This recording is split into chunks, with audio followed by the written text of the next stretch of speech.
Hello dear friends, I am nearing 3 months of foraging 100% of my food and medicine. Today is day 83 of the year. It's December 31st, 2025, and the last that you heard of me was on December 1st, which was about day 53. So today I'm going to update you with the last month of foraging for my food and medicine.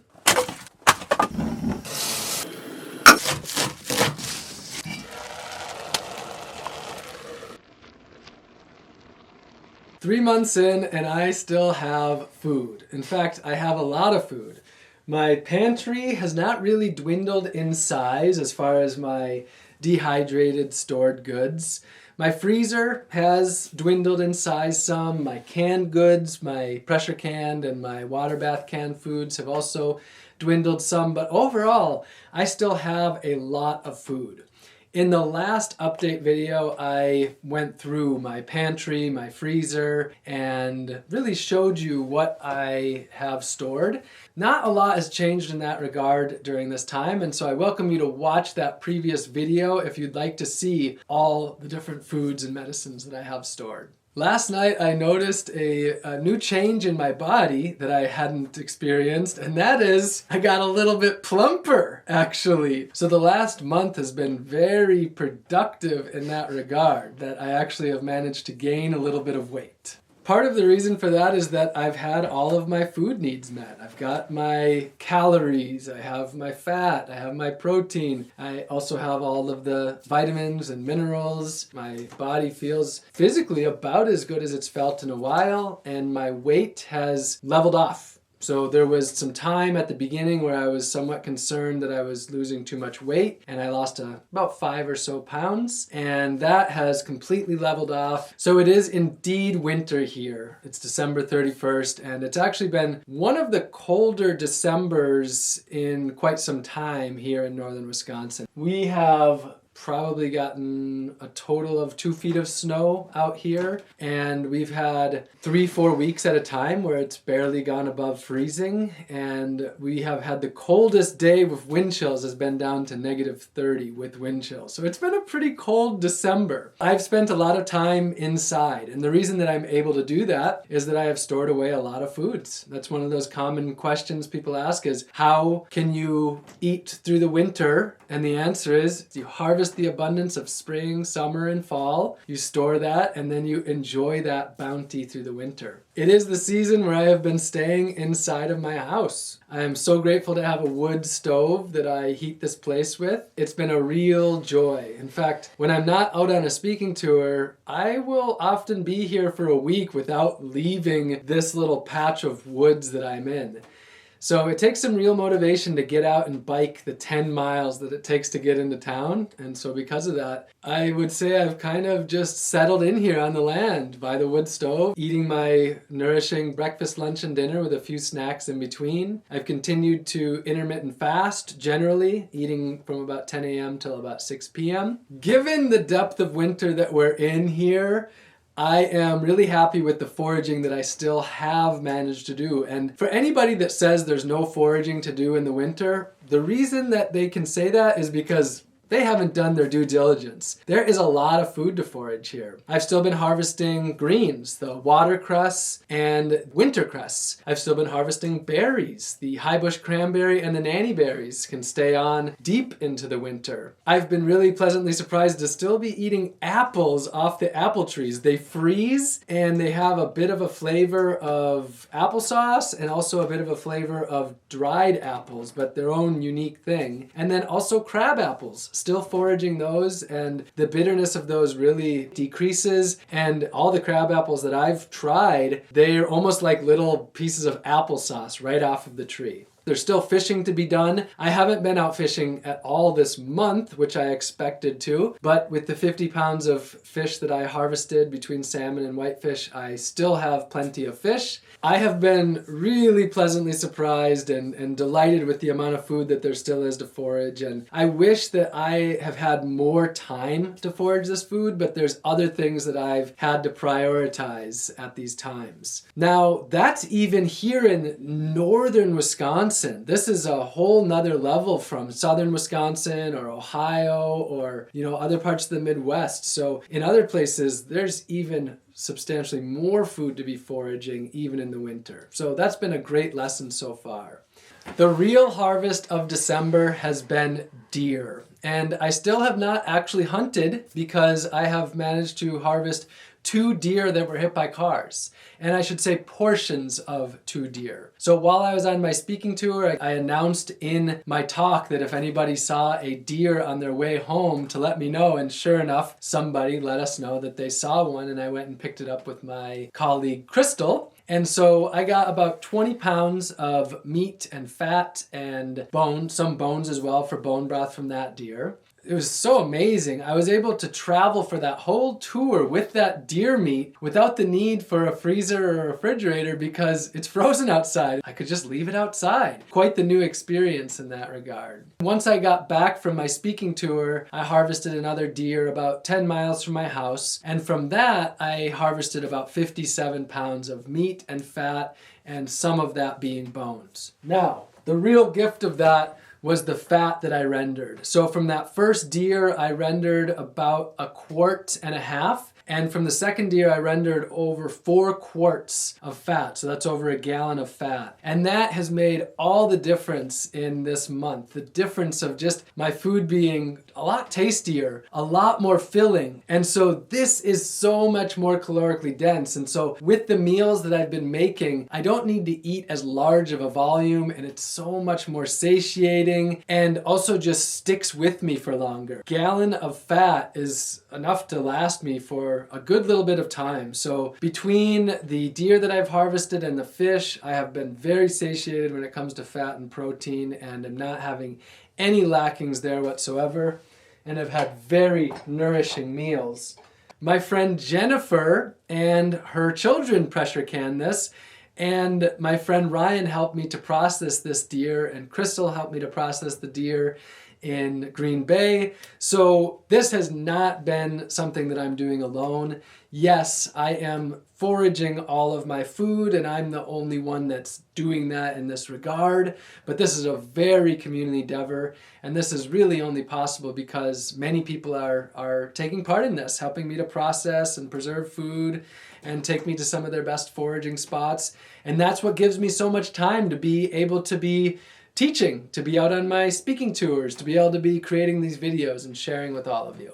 One of my practices is seeing the interconnectedness of everything and breaking down this illusion of separateness that we have really deeply ingrained in ourselves as individuals and as a humanity. And an interesting one of those is meat. The more that I deepen my connection with Earth, the more of an illusion that I see that is, and that the reality is that the cultures that live in closest harmony with the Earth and closest harmony with the animals and plants are cultures that often eat animals. And deer, venison, it's obviously meat.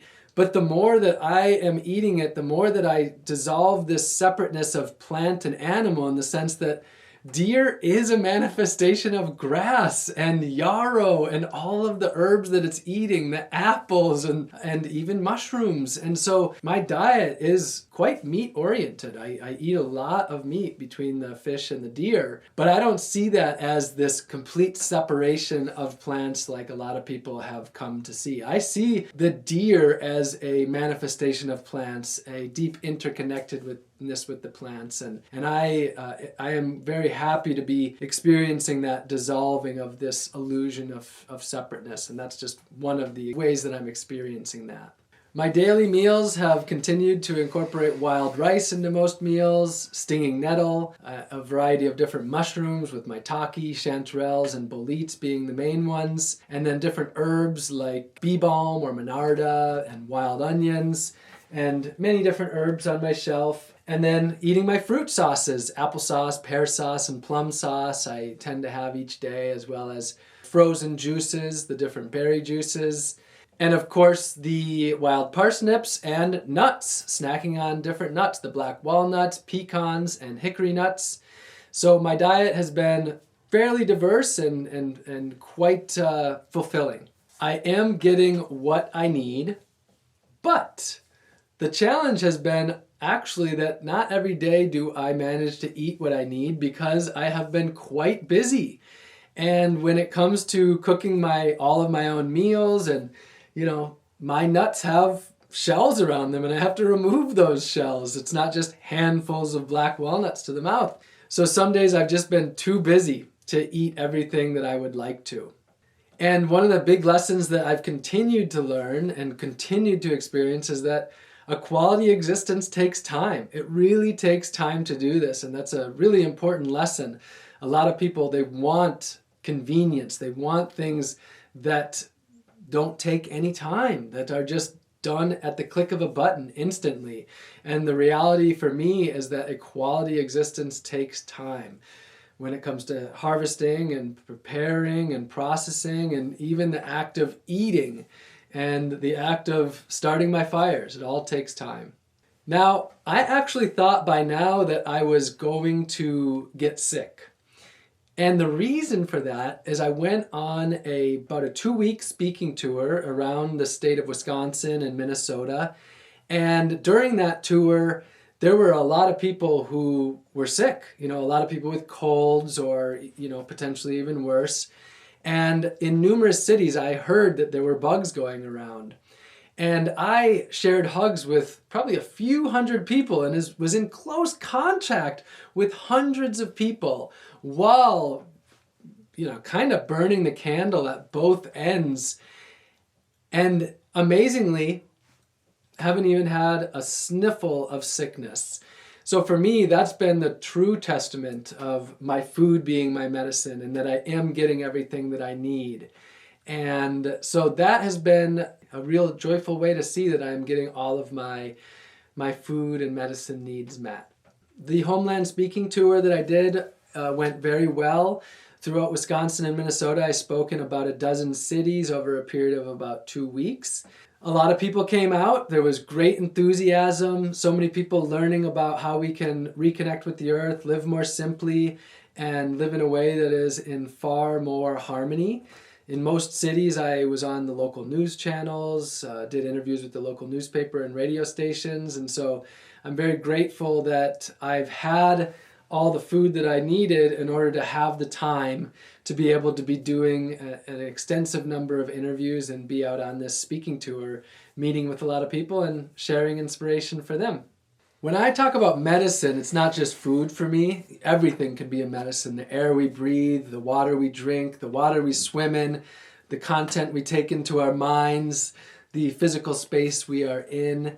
And one of my medicines is that I've continued cold plunging. Swimming in the Fox River in Green Bay and in the Mississippi River over by La Crosse. I've continued to do my cold plunging, and that has been a really important medicine that I really do think is one of the things that has kept me from getting sick and has kept my immune system quite strong. When I was moving into this space and there was a lot of mice here, I was concerned about how much of my food the mice would be eating. And I'm grateful to say that the mice have gotten a nut here or there, and I can spare that little bit of food. So I haven't had any food loss. And the outside, one thing that's wonderful about the winter is that it's a freezer. It's so easy to store food during these times. And it's really a real joy to be able to just put things outside and have them be taken care of by nature, by the earth. So my food is dwindling some, as I mentioned, but I still have a pretty substantial amount of food. One big question that people have is, do I have enough food to get me through the entire winter? And the answer is no. And the reason it's no is because that was a very intentional design. Today's December 31st, and in about 3 days, I will be hopping in a car to spend a portion of the winter in Florida, a couple months down there. Over the last couple days, I have been doing an inventory of all the food I have, as well as packing food for my Florida trip. So I have made a full inventory of every food that I've harvested, as well as quantities, and you can read that at robingreenfield.org/foragingyear. Here is what I'm bringing to Florida. So for Florida, I am bringing sort of the bare essentials, and I'll be doing a lot of foraging while I'm down in Florida. So in here, I have a good number of different herbs, and I don't like having all of this plastic, but this is the most efficient way for me to bring a lot of foods without having all the glass jars. I'm bringing about 4.5 pounds of mushrooms. Some are in dried whole form. And then this is dehydrated and then blended maitake mushroom. So I'm bringing about 4.5 pounds total of dehydrated mushrooms, which I think is about a 10-to-1 ratio of wet, which would be about 45 pounds of mushrooms. I eat a lot of mushrooms. Of course, stinging nettle, some seaweed powder, and then I have 16 pounds of wild rice. That's not nearly enough food. I will also be bringing some jars of venison and my fat, and that's not enough food for while I'm there. So what I'll be doing is a lot of foraging while I'm down there. My agenda, first thing is I'm going to spend about 2 weeks alone in the Everglades paddling, and I'll be bringing just pretty basic amount of food and eating a lot of fish while I'm there. It'll be 2 weeks of silence, of solitude, of deep connection with the earth, and I'm really looking forward to that. I'm going to be paddling the 99-mile wilderness stretch of the Everglades. So once I'm back from that, then I'm going to do a week-long foraging immersion where I harvest about a 2-month supply of food. I'll be harvesting the giant wild yams for my calories. I'll be harvesting coconuts for a nice nourishing fat and protein and calorie-rich source, making coconut butter and potentially coconut oil. I will hopefully hunt a wild boar, and I'll fish for mullet with cast nets. I'll harvest a lot of wild citrus, and there's a few other fruits down there that I'll be harvesting as well, and then different greens and some herbs. I will have others joining me in that week immersion of harvesting, people that are really excited to learn and who will be helping me with processing at the same time. And then leading directly from that will be Foraging School, a weekend-long foraging immersion. That's in Central Florida between Tampa, Orlando, and Gainesville, in a region called Lake Panasoffsky. That school is actually filled up. There's about 70 people that will be coming out to learn all about the food and medicine that's growing freely and abundantly all around us. And if there is enough demand, I'm going to do another foraging school in the Fort Myers area around February 15th. So if you're interested in foraging school, it's always available by donation, accessible to everyone. You can go to robingreenfield.org/foraging school.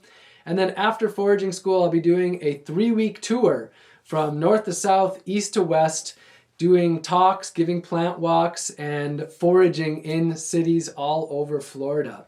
So I welcome everyone who's watching this, all of you who are down in Florida who would like to come out and learn, build your community.